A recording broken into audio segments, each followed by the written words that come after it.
सीरियाई buffer zone में Israel की सेना और टैंक। एक और खबर जहां सीरियाई बॉर्डर पर बफर जोन में इजरायली झंडे तक नजर आ रहे हैं और आईडीएफ ने सीरियाई बफर जोन पर कब्जा किया है। ये देखिए तस्वीर।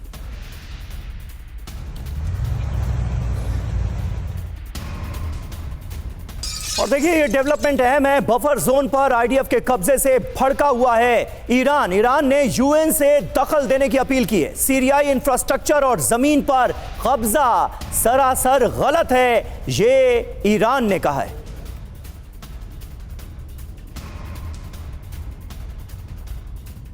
इस बीच सीरिया पर इजरायली पीएम नेतन्याहू का भी बयान सामने आया है। गोलान हाइट्स हमारा अभिन्न अंग था और रहेगा। सीरियाई सरकार का पतन हमारे प्रहार का परिणाम। स्थिति स्पष्ट होने तक आईडीएफ सीरिया में ही रहेगी।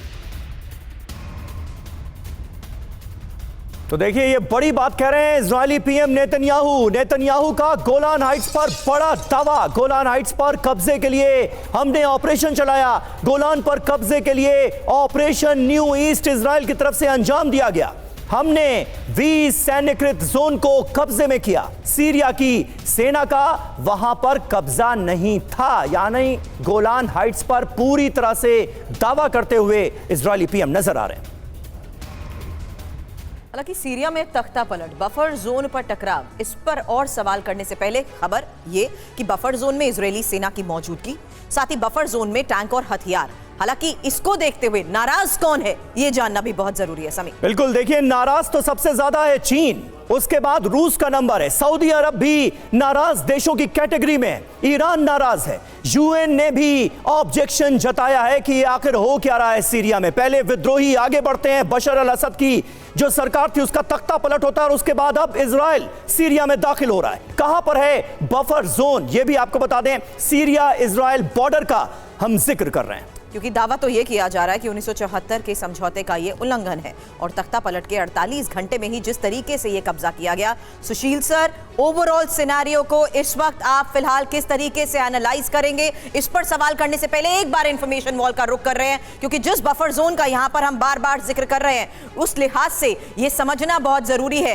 हालांकि इसराइल के 3 बफर जोन, ये बहुत इंपॉर्टेंट हो जाता है इसराइल की हर तरफ की रणनीति को देखते हुए। क्या वो तेल अवीव को सेव करने के लिए ओवरऑल सिनेरियो में मिडिल ईस्ट के इस हालात को देखते हुए भी आज सीरिया को टारगेट कर रहा है? बिल्कुल, देखिए यहां पर साफ तौर पर अगर आप नक्शे पर गौर करेंगे तो पहला बफर जोन तो गाजा का, और गाजा में क्या हालात है, हमास का पूरी तरह से सफाया कर दिया गया है। यानी यहां पर जो विरोध का सामना करना पड़ता था इजराइल को, उसे खत्म कर दिया गया। अब आइए दूसरे बफर जोन पर, लेबनान, जहां से हिजबुल्लाह एक बड़ी चुनौती बना हुआ था इजराइल के लिए। हिजबुल्लाह की टॉप लीडरशिप को खत्म किया जा चुका है। हिजबुल्लाह अब चुनौती नहीं रहा इजराइल के लिए। और अब तीसरा वॉर फ्रंट, तीसरा बफर जोन इजराइल के लिए सीरिया, जहां पर कतैब हिजबुल्लाह की मौजूदगी थी और यहां पर से उसे लगातार हमलों का सामना करना पड़ रहा था।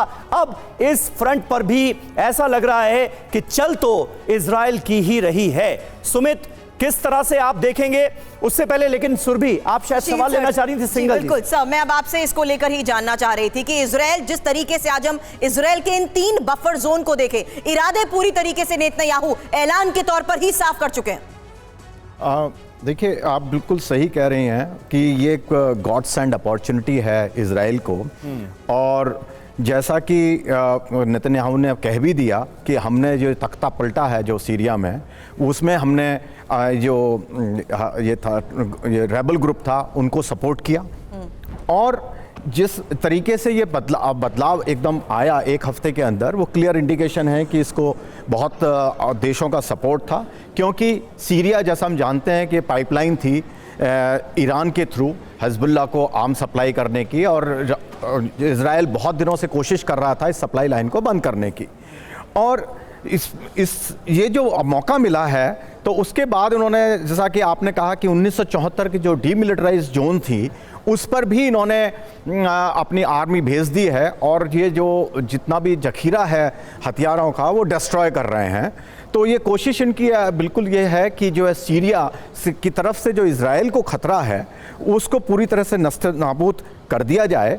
जबकि जो इनके जो रेबल्स के ये लीडर हैं अबू मोहम्मद अल-गौल, उन्होंने कल बहुत ही पॉलिटिकली सेवी स्टेटमेंट दिया कि भाई हम सबके साथ में हैं, और जो मेरा पहला था, मैंने जो, क्योंकि अलकायदा से ये संबंधित हैं और इनके ऊपर इनाम भी घोषित है जी, और लेकिन उन्होंने जिस तरह से उन्होंने अपने पॉलिटिकल सेवी दिखाया है कि भाई हम सबको साथ लेकर के चलेंगे और हमारा किसी व्यक्ति विशेष या किसी समुदाय से कोई विरोध नहीं है, जबकि हमें मालूम है कि ये सुन्नी साइड है, और ईरान को अभी रशिया जो है इस वक्त अपनी आपको सेव करने की कोशिश कर रहा है, क्योंकि खबरें आ रही हैं कि जो है इन्होंने ऑलरेडी जो रेबल लीडर्स हैं उनसे कांटेक्ट कर लिया है। इट्स वेरी इंटरेस्टिंग एक पॉइंट है कि ईरानियन एम्बेसी में दमिश्क पर हमला हुआ है, दमिश्क में, बट रशियन एम्बेसी में कोई उसको हाथ नहीं लगाया गया है, और उनको सुनने में यह आया है कि उनको ये आश्वासन दिया गया है कि जो इनका नेवी बेस है और एयरफोर्स बेस है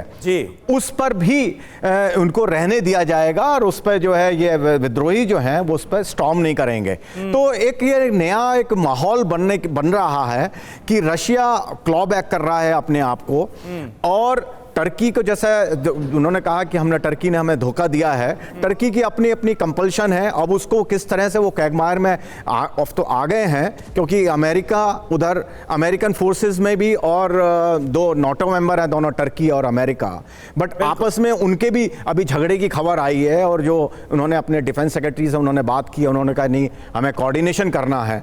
तो ये सब को देखते हुए आई थिंक सबसे ज्यादा बेनिफिट इस सब का इजराइल को हो रहा है। बिल्कुल, क्योंकि वो अपने आप को, जैसा आपने बताया कि 3 बफर जोन थे, उन तीनों पे उन्होंने कब्जा कर लिया। इजराइल को सबसे ज्यादा फायदा फिलहाल होता हुआ नजर आ रहा है, इसमें कहीं कोई शक नहीं है, लेकिन आप जो कह रहे हैं उससे कहीं ना कहीं इस बात की भी भनक मिलती हुई नजर आ रही है कि पर्दे के पीछे हो ना हो कोई डील जरूर हुई है, जिसकी वजह से 27 नवंबर को यह विद्रोह शुरू होता है और 6 दिसंबर तक ऐलान कर दिया जाता है कि पूरा कब्जा हो गया है हमारा सीरिया के ऊपर।